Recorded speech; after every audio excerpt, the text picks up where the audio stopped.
din sa That's kabila. right. I wanted to explain na wala po kaming karapatan, wala po kami sa puder na pagbawalan po ang aming mga bisita na mag-guest kung saang show. Yes. So, ang napapansin ko lang kasi, every time we have a major guest, kadalasan iniimbitahan lang sa kabilang show for a pre-taped interview. Pero I'm not taking it against them because each to his They have own... the clout, boy. They can do it. It's to his own style in playing this game called television. Hindi Pero, kasi, may kasalanan kayo. ano ang kasalanan namin, Lolit? Hindi ninyong binigyan ng ibang damit si Hilda Coronel. Pareho ko rin ang damit sa kabila, saka dito.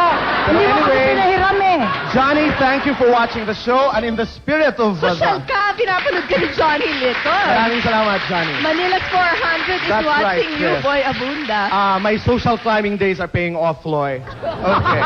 In the spirit of the Lenten season, may inanda tayong special. Lolit, Oo bagay nga. ito sa'yo. Ano yun? Ito ko sa mga kasalanan? Isang tablo. Eh, Okay. Kung saan po kinabibilangan ng ilang mga artista na I'm sure familiar po sa inyong lahat dahil ilang beses na po nilang ginampanan ang mga roles na ito. wala We have- tayong pinalabas, boy, this week ng mga trailers, but let's take the opportunity na mag-congratulate sa Cristo. Cristo, that's right. Napakalaking success. I'm talking about Congratulations, Cristo, ladies and gentlemen. Nandito na po ang aming tablo, ang aming Holy Week special tablo na kinabibilangan po ni Gloria Sevilla as the Virgin Mother.